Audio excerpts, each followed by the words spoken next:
ನಾವು 4 ಜನ ಅಭ್ಯರ್ಥಿಗಳನ್ನು ಆಯ್ಕೆ ಮಾಡಬೇಕು. 224 ಜನ ಮತದಾರರು. ಒಬ್ಬ ಅಭ್ಯರ್ಥಿ ಆಯ್ಕೆ ಆಗಬೇಕಾದ್ರೆ 45 ವೋಟು ಫಸ್ಟ್ ಪ್ರಿಫರೆನ್ಸ್ ಆದರೆ ಸಾಕು, ಎಲೆಕ್ಟ್ ಆಗಿಬಿಡ್ತಾರೆ. 45 ಇಂಟು 3 ಇಸ್ 135. ನಾವು 136 ಇದ್ದೇವೆ. ಅಂದರೆ 135 ಕಾಂಗ್ರೆಸ್ ಆ್ಯಂಡ್ ಒಂದು ನಮ್ಮ ಅಲೈನ್ಸು ಯಾರು ಇವರು ನಮ್ಮ ದರ್ಶನ್ ಅವರು ರೈತ ಸಂಘದವರು. ಸೊ 136 ನಾವು ಇರೋದರಿಂದ ನಮ್ಮ 3 ಅಭ್ಯರ್ಥಿಗಳು ಸರಳವಾಗಿ ಆರಿಸ್ಬರ್ತಾರೆ, ಅದರಲ್ಲೇನು ಸಂಶಯ ಇಲ್ಲ. ಇನ್ನು ಎರಡನೇದಾಗಿ ನಮ್ಮ ಕಾಂಗ್ರೆಸ್ಸಿನ ಪಕ್ಷದ ಶಾಸಕರು ಯಾರೂ ಅಡ್ಡಮತ ಮಾಡೋದಾಗಲಿ ಪಕ್ಷಕ್ಕೆ ದ್ರೋಹ ಮಾಡುವಂಥ ವ್ಯಕ್ತಿಗಳು ಯಾರೂ ಇಲ್ಲ. ಎಲ್ಲರೂ ಪಕ್ಷಕ್ಕೆ ನಿಷ್ಠರಾಗಿದ್ದಾರೆ.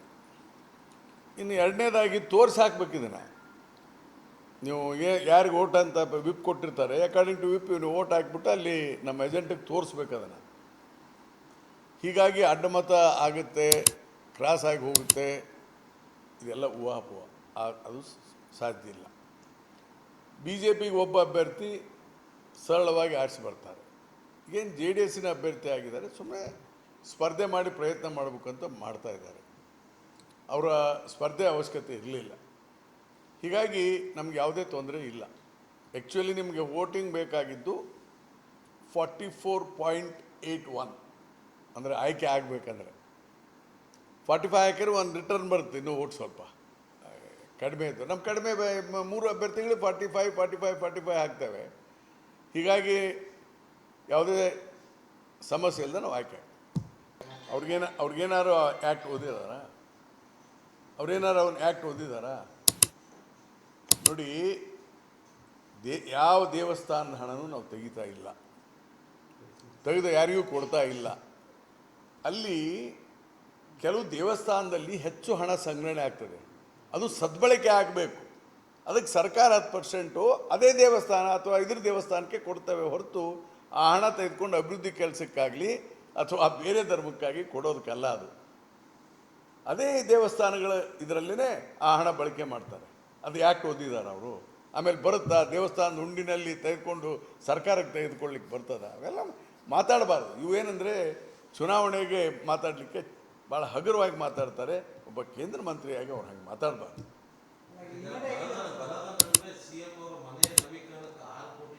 ಏನು ನವೀಕರಣ ಇದೆ?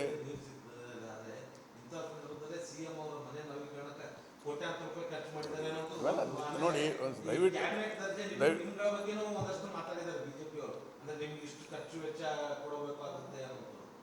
ಒಂದು ಮಿನಿಟ್.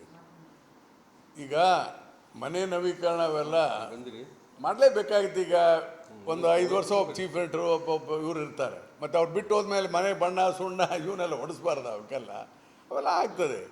ಆಮೇಲೆ ನೀವು ಹೇಳಿದ್ರಲ್ಲ, ಹೆಚ್ಚುವರಿ ಪೋಸ್ಟನ್ನು, ಕ್ಯಾಬಿನೆಟ್ ಪೋಸ್ಟನ್ನು ಕ್ರಿಯೇಟ್ ಮಾಡಿ ಹೆಚ್ಚು ವೆಚ್ಚ ಮಾಡ್ತಾರೆ ಅಂತ. It is too small amount, meager amount. 3,71,000 ಕೋಟಿಗೆ ಎಲ್ಲ ಕ್ಯಾಬಿನೆಟ್ ಸಚಿವರೆಲ್ಲ ಸೇರಿದ್ರೆ ಎಷ್ಟು ಬರ್ತದೆ? ನಾಟ್ ಇವನ್ 4-5 crores ಎಲ್ಲ ಸಚಿವರು. ಆಮೇಲೆ ವೈಯಕ್ತಿಕವಾಗಿ ನಾ ಏನೂ ಕ್ಲೇಮ್ ಮಾಡಲ್ಲ, ಗೊತ್ತಲ್ಲ ನಿಮಗೆ. ನಾನು ಸ್ಯಾಲ್ರಿ ತಗೊಳ್ಳಲ್ಲ. ನೋಡಿ, ನೀವು ಬೇಕಾದ್ರೆ ತರಿಸಿ, ಅದೇನು ಹಕ್ಕು ಮಾಹಿತಿಯಲ್ಲಿ ಹಾಕಿ. ನಾನು ಸ್ಯಾಲ್ರಿ ತಗೊಳ್ಳಲ್ಲ. ಆಮೇಲೆ ಮನೆ ಬಾಡಿಗೆ ಕೊಡ್ತಾರೆ 2.5 ಲಕ್ಷ, ಎಷ್ಟು? 2.5 lakhs ನನಗೆ, ನಾನು ತಗೊಳ್ಳಲ್ಲ. ಆಮೇಲೆ ನನಗೆ ಈ ಮನೆ ನಂದು ಈಗ ನೀವು ಹೇಳಿದ್ರಲ್ಲ, ರಿಪೇರಿ, ಸೋಫಾ ಸೆಟ್ಟು, ಕರ್ಟನ್ನು ಚೇಂಜ್ ಮಾಡ್ತೀವಿ ಅಂತೇಳಿ 10 ಲಕ್ಷ ರೂಪಾಯಿ ಕೊಡ್ತಾರೆ, ಅದನ್ನು ತಗೊಂಡಿಲ್ಲ. ಹೊಸ ಕಾರ್ ಕೊಡ್ತಾರೆ ನನಗೆ 50 ಲಕ್ಷ 45 ಲಕ್ಷ, ಬೇಡ ನನಗೆ ಹೊಸ ಕಾರು ಅಂತೇಳಿ, ಇದ್ದದ್ದೇ ಹಳೆ ಕಾರು ಅಂತೇಳಿ. ನನ್ನಿಂದ ಯಾವುದೇ, ಆಮೇಲೆ DA ನಾ ಏನೂ ತಗೊಳ್ಳಲ್ಲ. ಓನ್ಲಿ TA ತಗೊಳ್ತೀನಿ. TA ಅಂದ್ರೇನು? Travelling allowance. ಹೀಗಾಗಿ ನಾನು ಯಾವುದೇ ಹಣನ ಸರ್ಕಾರದಿಂದ ತೆಗೆದುಕೊಳ್ತಾ ಇಲ್ಲ, ನಾನು ವೈಯಕ್ತಿಕವಾಗಿ. ಈಗಲೂ ಹಿಂದೆ MLA ಆಗಿ ತೊಗೊಂಡಿಲ್ಲ, ಬೇಕಾದ್ರೆ ನೀವು ಹಕ್ಕು ಮಾಹಿತಿಯಲ್ಲಿ ತಗೋಬೋದು ನೀವು. ಹೀಗಾಗಿ ನನ್ನಿಂದ ಮಾತ್ರ ಯಾವುದೇ ವೆಚ್ಚ ಇಲ್ಲ ಸರ್ಕಾರಕ್ಕೆ. ಸುಮಾರು ಒಂದು 3-4 ಲಕ್ಷ ರೂಪಾಯಿ ತಿಂಗಳಿಗೆ ಖರ್ಚಾಗ್ಬೋದು. ಅದೇ ನಾನು ಏನು ಹೇಳ್ತಾ ಇದ್ದೀನಿ ರೀ, ಒಬ್ಬ ಮಿನಿಸ್ಟ್ರಿಗೆ ಮ್ಯಾಕ್ಸಿಮಮ್ 45 to 50 lakhs ಖರ್ಚಾಗುತ್ತೆ ವರ್ಷಕ್ಕೆ. ಎಷ್ಟು ಮಂದಿ ಈ ಥರ ಇದ್ದಾರೆ? 34 ಮಂದಿ ಮಿನಿಸ್ಟ್ರು +3, 37 ಜನ ಮಾತ್ರ. ಇವರು ಬೋರ್ಡ್ ಕಾರ್ಪೊರೇಷನ್ ಅವ್ರಿಗೆಲ್ಲ ಈ ಥರ ಕೊಡಲ್ಲ. ಅವ್ರಿಗೆ ಸ್ಟ್ಯಾಂಡರ್ಡ್ 30,000 35,000 ರೂಪಾಯಿ ಇದು ಬರೀ ಸ್ಥಾನಮಾನ ಅಂತ ಒಂದು ಗೌರವ ಸ್ಥಾನ ಕೊಟ್ಟಿದ್ದಾರೆ ಹೊರತು ಅದಕ್ಕೆ ಅವ್ರ ಸರ್ಕಾರ ಇದ್ದಾಗೂ ಅವ್ರಿಗೆ ಕೊಟ್ಟಿದ್ದರು. ಓನ್ಲಿ ಕ್ಯಾಬಿನೆಟ್ ಮಿನಿಸ್ಟ್ರಿಗಿರೋ ಸ್ಟೇಟಸ್ ಇರೋದು 34+3 37 ಪೀಪಲ್ ಮಾತ್ರ. ಹೀಗಾಗಿ 37 ಜನರಿಗೆ ಆವ್ರೇಜ್ ನೀವು 5 ಲಕ್ಷ ಹೇಳಿದ್ರು ತಿಂಗಳಿಗೆ ಏಟಾಗ್ತದೆ ನೀವೇ ಲೆಕ್ಕ ಹಾಕಿ. It's a very meagre amount. Minimum ಬೇಕಲ್ಲ. ಈಗ ಮಿನಿಮಮ್ ಆ ಸ್ಥಾನಕ್ಕೆ ಹೋದ್ಮೇಲೆ ಈಗ ಒಂದು ಮನೆ ಟೀ ಕುಡಿಲಿಕ್ಕೆ ಇದು ಮಾಡಲಿಕ್ಕೆ ಸೋಫಾ ಜನ ಜಾಸ್ತಿ ಬರ್ತಾರೆ, ಮತ್ತು ಅವ್ರಿಗೇನು ಬೇಡವಾ? ಏನೇ ಅಂಥ ಮೇಜರ್ ಅಲ್ಲ ರೀ ಎಕ್ಸ್ಪೆಂಡ್. ಅರೆ 34 ಹಂಗಾರೆ ಮಿನಿಸ್ಟರ್ ಮಾಡೋದ ಬೇಡ, ಚೀಫ್ ಮಿನಿಸ್ಟರ್ ಒಬ್ಬರೇ ಇದ್ಬಿಟ್ರೆ ಸಾಕಲ್ಲ. ಹೌದ್ರಿ, ನಾನು ಅದನ್ನೇ ಹೇಳ್ತೀನಿ. ಹಾಗಾದ್ರೆ ಒಂದು ಕೆಲಸ ಮಾಡೋಣ, ಬೀಕರ್ ಬರಗಾಲ ಇದೆ, 34 ಮಂದಿ ಮಿನಿಸ್ಟ್ರು 33 ತೆಗೆದುಬಿಡಿ, CM ಒಬ್ಬರೇ ಇಟ್ಬಿಡೋಣ. ಯಾರು ಎಷ್ಟು ತಗೊಂಡಿಲ್ಲ ಅಂತೇಳಿ ಹಾಗಾದ್ರೆ ಕೇಂದ್ರ ಸರ್ಕಾರದಾಗೆಲ್ಲ ಮಂತ್ರಿ ತೆಗಿಬೇಕಲ್ಲ. ಮೋದಿ ಮತ್ತು ಪ್ರಹ್ಲಾದ್ ಜೋಶಿ ಹಾಕ್ಬೇಕು ಮಂತ್ರಿ. ಮತ್ತು ಕರ್ನಾಟಕದ ಬೀಕರ್ ಬರಗಾಲ ಐತಲ್ಲ, ಅವರು ರಾಜೀನಾಮೆ ಕೊಟ್ಬಿಡ್ಲಿ. ಯಾರು ಜೋಶಿ ಅವರು. ಇದು ಸಣ್ಣ ಪುಟ್ಟ ವಿಚಾರಕ್ಕೆ ಮಾತಾಡೋದಲ್ಲ. ಮಾತಾಡಲಿ, there is a lot of things. ಅವ್ರಿಗೆ ಏನೂ ಸಿಗಲಾರ್ದಕ್ಕೆ ಇಂಥವೇ ಮಾತಾಡೋದು. ಆಮೇಲೆ ನಾವು ಯಾರೂ ದುಂದು ವೆಚ್ಚನ ಯಾರೂ ಮಂತ್ರಿಗಳು ಮಾಡ್ಲಿಕ್ಕೆ ಬರೋದಿಲ್ಲ ರೀ. ಅದೆಲ್ಲ ಸುಳ್ಳು. ಯಾರು ದುಂದು ವೆಚ್ಚ ಮಾಡಿದ್ದಾರೆ ಮಂತ್ರಿಗಳು? ಕಾರ್ ತಗೊಂಡಿರ್ಬೋದು, ಮನೆ ರಿಪೇರಿ ಮಾಡ್ಕೊಂಡಿರ್ಬೋದು, ಏನು ಗೊಂದಲ ಇಲ್ಲ. ಸ್ವಲ್ಪ ಇದನ್ನು ಬರೆದುಬಿಡಿ ನೀಟಾಗಿ. 7ನೇ ವೇತನ ಆಯೋಗಕ್ಕೆ ಈಗಾಗಲೇ ಕಮಿಟಿಯನ್ನು ರಚನೆ ಮಾಡಿದ್ದಾರೆ ಮುಖ್ಯಮಂತ್ರಿಗಳು. ನಮ್ಮ ಹಿಂದಿನ ಚೀಫ್ ಸೆಕ್ರೆಟರಿ ಸುಧಾಕರ್ ರಾವ್ ಅಧ್ಯಕ್ಷತೆಯಲ್ಲಿ ಮೊನ್ನೆ ಮೀಟಿಂಗ್ ಆಯಿತು, ಒಂದು ವಾರದ ಹಿಂದೆ.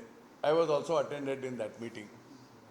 ಅವರು ಇಷ್ಟರಲ್ಲೇ ರಿಪೋರ್ಟ್ ಕೊಡ್ತಾ ಇದ್ದಾರೆ. ಯಾರು? ಸುಧಾಕರ್ ರಾವ್ ಆ್ಯಂಡ್ ಅವ್ರ ಟೀಮ್. ಎಷ್ಟು % ವೇತನ ನಾವು ಏರಿಸಬೇಕು ನೌಕರಸ್ಥರಿಗೆ ಅಂಥೇಳಿ ಅವ್ರು ಕೊಡ್ತೀನಿ ಅಂತ ಹೇಳಿದ್ದಾರೆ. ಬಹುತೇಕ ಮಾರ್ಚ್ 31ರೊಳಗಾಗಿ 7ನೇ ವೇತನ ಆಯೋಗದ ರಿಪೋರ್ಟನ್ನು ಸರ್ಕಾರಕ್ಕೆ ಸಲ್ಲಿಸ್ತಾರೆ. ಆಯೋಗ ಏನು ಹೇಳ್ತದೆ, ಮುಖ್ಯಮಂತ್ರಿಗಳು ಹೇಳಿದ್ದಾರೆ, ಅದನ್ನು ಒಪ್ಕೊಳ್ತೇವೆ ಅಂಥೇಳಿ. ಅದಕ್ಕೆ ಈಗಾಗಲೇ ನಾವು 17%, ಅಂದರೆ ವೇತನ ಆಯೋಗ ರಿಪೋರ್ಟ್ ಕೊಡೋಕ್ಕಿಂತ ಮೊದಲೇ 17% ನಿಮಗೆ ಕೊಡಬೇಕು ಅಂತ ಅಡಾಕ್ ಸರ್ಕಾರವೇ ಕೊಟ್ಬಿಟ್ಟಿದೆ. ಈಗಾಗಲೇ ಆಲ್ರೆಡಿ ಕೊಟ್ಬಿಟ್ಟಿದೆ. ಇನ್ನು ಎಷ್ಟು ಬರುತ್ತೆ ಅನ್ನೋದನ್ನು ಒಂದು ಅಂದಾಜನ್ನು ಮಾಡಿ ಸುಮಾರು 15,000 ಕೋಟಿ ರೂಪಾಯಿ ಬಜೆಟ್ನಲ್ಲಿ ಇಟ್ಟಿದ್ದೇವೆ. ನಾಳೆ CM ರಿಪ್ಲೈ ಹೇಳ್ತಾರೆ. ಇದನ್ನು CM ಅವರು ರಿಪ್ಲೈ ಹೇಳ್ತಾರೆ. ಈಗಾಗಲೇ ನಾವು ಬಜೆಟ್ನ ಪ್ರೊವಿಷನ್ ಮಾಡ್ಕೊಂಡಿದ್ದೀವಿ. ಅದಕ್ಕಾಗಿ ನಾನು ಹೇಳ್ತಾ ಇದ್ದೀನಿ ಇದನ್ನು. We have provided 15,000 crores for the 7th ವೇತನ ಆಯೋಗ.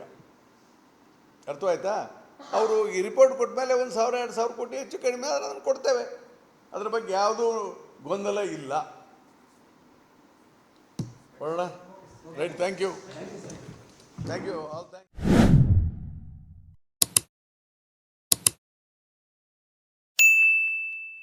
ಯು.